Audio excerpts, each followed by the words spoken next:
दोषो न पतति दुष्टे दुष्ट समाचरेत। जी, इसका अर्थ है उपकार का बदला उपकार से देना चाहिए और हिंसा वाले के साथ हिंसा करनी चाहिए। वहाँ दोष नहीं लगता, क्योंकि दुष्ट के साथ दुष्टता का व्यवहार करना ही ठीक रहता है। गीता का ये श्लोक है, और जहाँ पर भगवान श्री कृष्ण भी यही कहते हैं कि एक दुष्ट के साथ दुष्टता का ही व्यवहार करना अच्छा लगता है। अगर आप दुष्ट के साथ परोपकार करना शुरू कर देंगे, तो आप यहाँ पर अपने आप को ही क्षति पहुँचाने वाले हैं। तो स्वागत है आपका आपके अपने चैनल लीगल भूत में, और मैं हूँ आपका दोस्त लीगल भूत।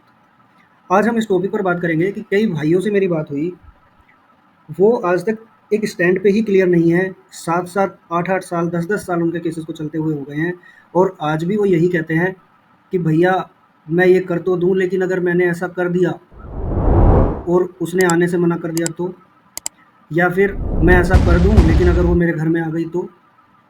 अरे भाई, उसको क्या करना है, उसने कैसे अपने जीवन को, क्या उसके लक्ष्य हैं, वो डिसाइड करेगी, लेकिन आप अपना डिसाइड करेंगे। अरे आप अपना डिसीजन तो लीजिए। मुझे साथ में रहना है तो रहना है, नहीं रहना है तो नहीं रहना है। कम से कम आप अपना स्टैंड तो क्लियर कीजिए।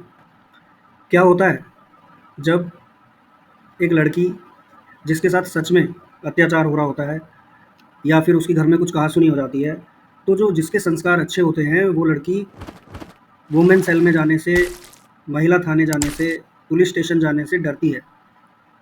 वो सोचती है कि अगर मैंने ऐसा किया तो मेरा परिवार ना बिगड़ जाए, और ऐसा सोचकर वो अत्याचार को सहती रहती है। लेकिन वहीं पर अगर मैं बात करूँ उस लड़की की जिसको अपने पति से कोई लेना-देना नहीं है, जिसको अपने ससुराल वालों से, अपने परिवार से कोई लेना-देना नहीं है, उसमें कोई संस्कार नहीं है, तो वो क्या करेगी? वो आपके खिलाफ ऐसे-ऐसे आरोप पुलिस स्टेशन में लगाएगी जो आपने कभी सोचे भी नहीं होंगे। अरे आपने उसे मेडिकल फैसिलिटी दी, आपने उसका अच्छे से ध्यान रखा, उसे घर में कभी कोई कष्ट नहीं होने दिया, आपने उसकी पढ़ाई कराई, आपने अच्छे से अच्छे मेडिकल फैसिलिटीज़ उसको प्रोवाइड करी अगर उसको कभी बीमार हो गई। लेकिन जब आप देखते हैं तो एफआईआर में किस तरह के एलिगेशंस आपके ऊपर लगाए गए होते हैं कि मुझे मारा गया, मुझे पीटा गया, मुझे 2-2 दिन तक भूखा रखा गया, मुझसे दहेज माँगा गया, मेरे पति के पिताजी ने मेरे साथ छेड़छाड़ की, मेरा रेप करने की कोशिश करी, मैं प्रेग्नेंट हो गई तो मेरे ससुराल वाले, मेरा पति, वो प्रेगनेंसी नहीं चाहते थे, उन्होंने ज़बरदस्ती मेरा अबॉर्शन करा दिया। अब वहाँ पर भी आपके ऊपर 313 चार्ज की जाती है, वहीं पे आपके ऊपर अननेचुरल सेक्स तक के आरोप लगा दिए जाते हैं। अब इस तरह के आरोप जब एक अच्छे आदमी ने कुछ नहीं किया होता है और उसने एक सामने वाले के साथ बहुत अच्छा व्यवहार किया होता है, लेकिन सामने से उसे ये मिले, तो बहुत दुःख होता है, मैं समझता हूँ। लेकिन अब यही सही समय है आपको एक सही डिसीज़न लेने का कि आपको करना क्या है। आपको केस लड़ना है, आपको सेटलमेंट करना है, या आपको उसे अपने साथ लेके जाना है। ये डिसीज़न आपका है, और सबसे पहले केस को लड़ने से पहले, केस में आगे कुछ भी प्रोसीड करने से पहले आपको ये डिसीज़न लेना बहुत आवश्यक है। कई बार तो ऐसी लड़कियों के द्वारा अपने पति पर, अपने बच्चों की तरफ से भी आरोप लगा दिए जाते हैं कि पापा मुझे छेड़ते थे, पापा मुझे गलत तरीके से छेड़ते थे। अब यहाँ पर जो एक पिता है, उसके दिल पे बहुत बड़ी चोट लगती है, मैं समझ सकता हूँ, लेकिन अब आपको इमोशंस का त्याग कर देना है। जब तक आप अपने इमोशंस को त्यागोगे नहीं, या फिर आपके मन में ऐसे चलता रहेगा, नहीं मेरी पत्नी तो एकदम ठीक है, बस वो किसी के बहकावे में आ गई है। अरे कोई किसी के बहकावे में नहीं आया है, सब उसी ने किया है। वो कोई छोटी बच्ची नहीं है कि उसको किसी ने बहका दिया कि जाओ जाके ये सब कर दो। अरे जितनी एज आपकी है उतनी ही मैच्योर्ड वो भी है, उसे भी अपने पूरे जीवन को देखना है, आपको देखना है। यह सारा ठेका आप ही ने ले रखा है। तो मेरे भाइयों, मैं आप लोगों को यहाँ पर एक ही सजेशन देना चाहूँगा कि सामने वाला आपके साथ जैसा व्यवहार कर रहा है, अब आपको भी उसके साथ वैसा ही व्यवहार करना पड़ेगा, और अपने इमोशंस को त्याग देना पड़ेगा। पितामह भीष्म के ऊपर अर्जुन कभी तीर नहीं चला पाते, अगर वो हमेशा यही समझते रहते कि ये मेरे पितामह। भगवान श्री कृष्ण ने भी उनको यही कहा था कि जो सामने खड़ा हुआ मनुष्य है, वो तुम्हारे पितामह नहीं है, वो तुम्हारा दुश्मन है, जो तुम्हें और तुम्हारी पूरी सेना को नष्ट कर देना चाहता है।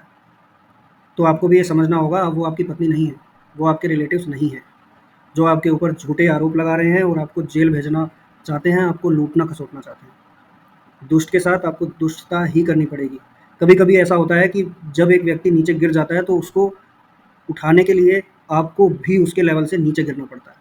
तो मेरा सजेशन है, आप सबसे पहले अपने स्टैंड लीजिए और अपना एक डिसीज़न बनाइए कि मुझे ये करना है, और उसके बाद अपने केस को लड़ने के लिए स्ट्रैटेजी बनाइए। और अगर आप चाहते हैं कि मैं सेटलमेंट कर लूँगा, तो हो सकता है आपकी जेब में बहुत पैसे पड़े हों और वो अगर आपसे 20 लाख 50 लाख माँग रहे हैं, आप दे दो।